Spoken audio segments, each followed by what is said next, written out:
देख भैया, अब हम बात कर रहे हैं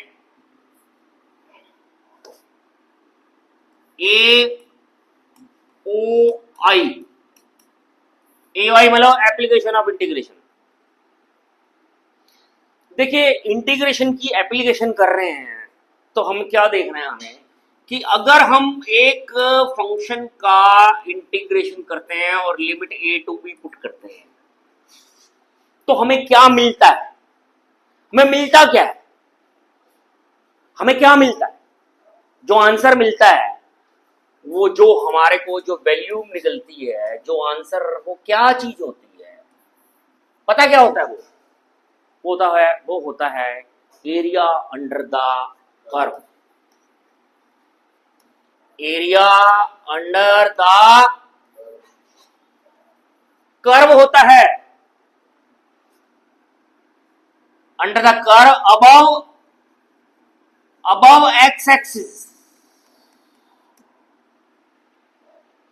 within the limit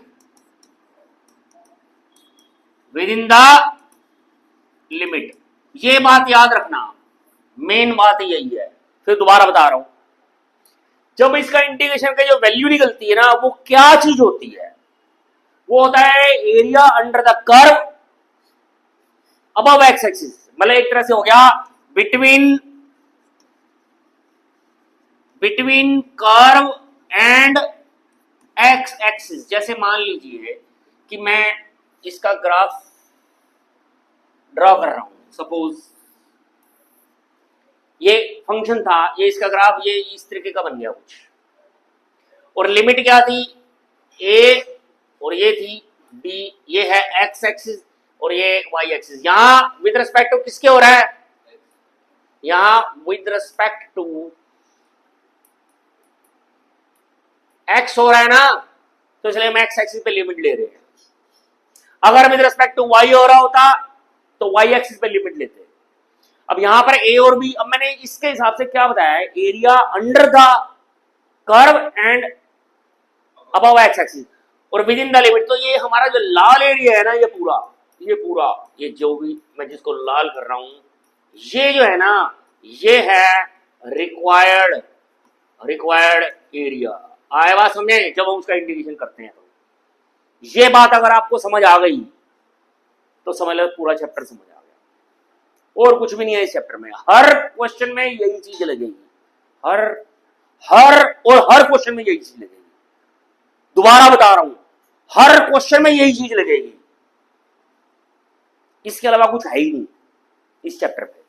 देखो, अब जैसे मान लो अगर ये एक फंक्शन होता ए to be f of y with respect to y, तो ये क्या आता?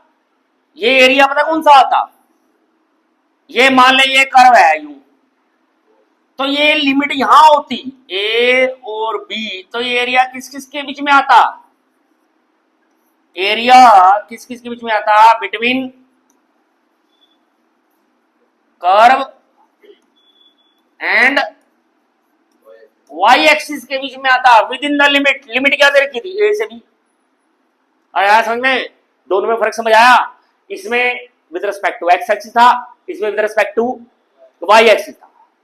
बस इतना ही करना है आपको।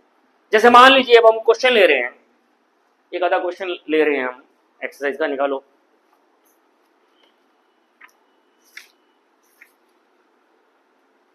एट पॉइंट वन का पहला क्वेश्चन ही ले रहे हैं, पढ़ियो।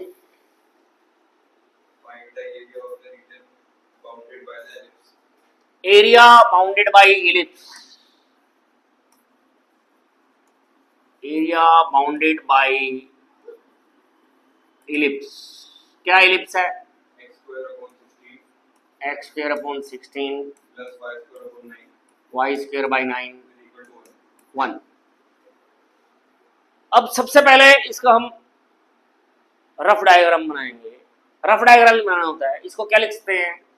एक्स स्क्वायर बाई 4 का स्क्वायर प्लस में वाई स्क्वायर बाई 3 का square is equal to 1। X axis पे कहां पे काट रहा है? 4 पे। वाई एक्सिस पे कहां काट रहा है? 3 पे। तो इसका ग्राफ जो बनेगा इलिप्स का कैसा होता है? एक्स एक्सिस पे 4 पे 1 2 3 4 1 2 3 4, वाई एक्सिस पे 1 2 3 1 2 3। तो एक यहाँ पॉइंट आ गया, ये पॉइंट आ गया, ये पॉइंट आ गया, ये पॉइंट आ गया, तो इस तरीके का ये ग्राफ बनेगा।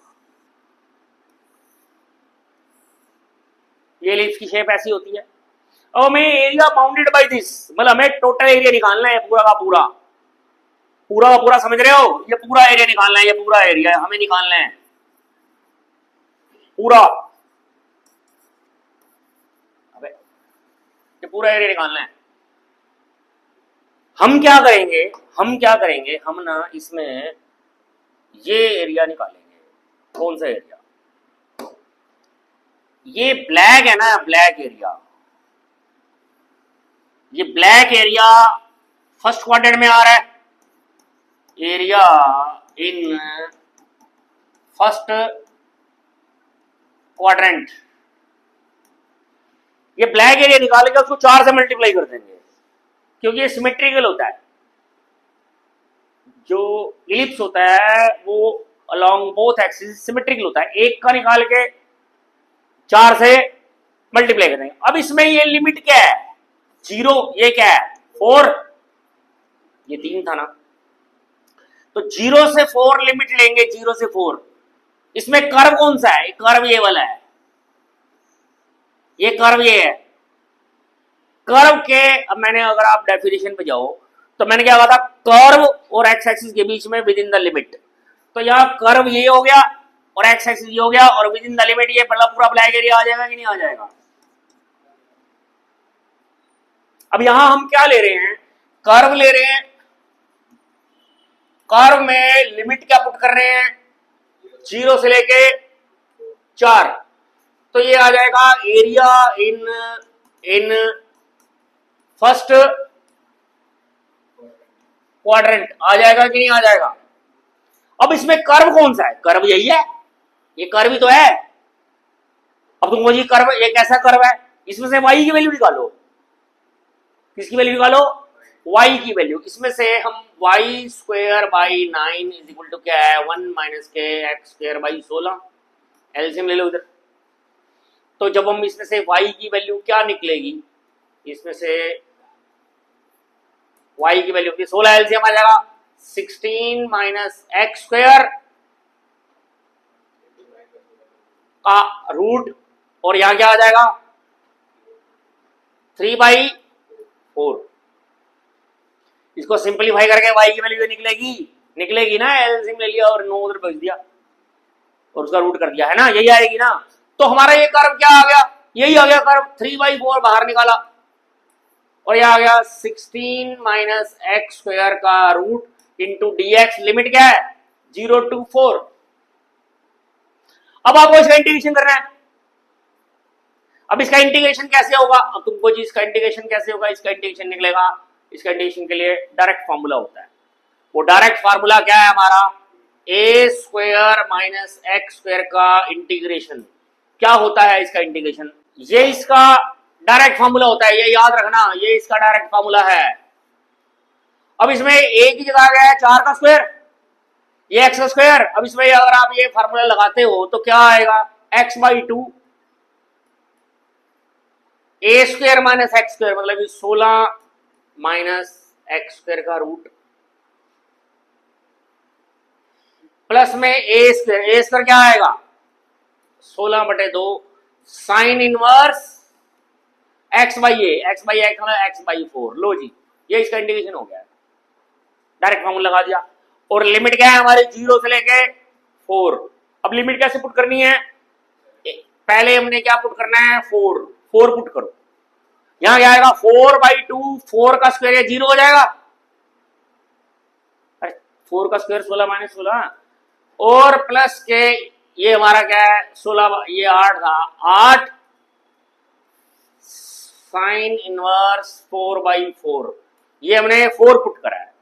अब हमने क्या पुट करना है? 0 माइनस के, ये क्या आ गया? 0/2, 16 स्क्वायर माइनस 0 स्क्वायर, हाँ 0 ही हो जाएगा, प्लस में साइन इनवर्स 0/4। यही हुआ ना?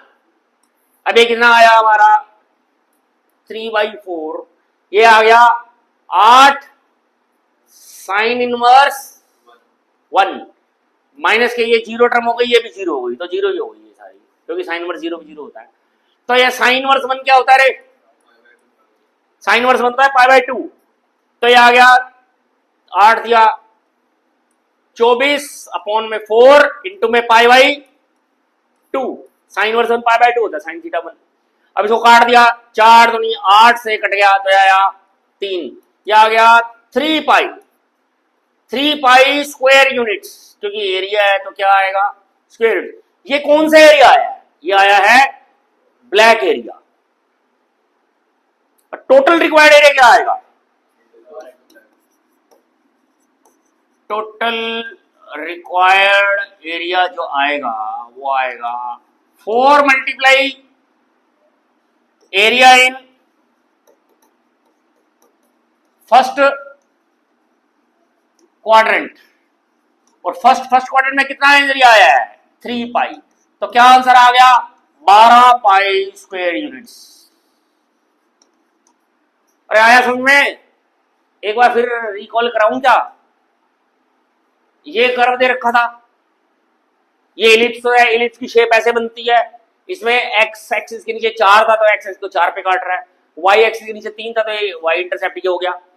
अब हमने पूरा एरिया निकालना है, पूरे एरिया के लिए क्या करेंगे? हम एरिया फर्स्ट क्वाड्रेंट निकालेंगे, उसको 4 से मल्टीप्लाई कर देंगे, क्योंकि चारों इक्वल होंगे, सिमेट्रिकल होता है। तो अब ये फर्स्ट क्वाड्रेंट का एरिया निकालने के लिए हमने जो हमारी बेसिक चीज थी, कर्व और एक्स एक्सिस के बीच का है ना, ये कर्व है और ये एक्स एक्सिस के बीच का एरिया, लिमिट 0 से पुट कर दी, ठीक है ना। कर्व इसमें कौन सा है? कर्व ये जो दे रखा है, यही कर्व ही तो है। ये y की वैल्यू निकाली, इसी में से y की वैल्यू निकाली, इसमें डाल दी, और इसका इंटीग्रेशन, अब तो इसका इंटीग्रेशन, इसका इंटीग्रेशन इस डायरेक्ट फार्मूले से हो गया ये वाला, और लिमिट 0 से 4 डाल दी, पहले 4 डाला फिर 0 डाला, ये आंसर 3 पाई आ गया।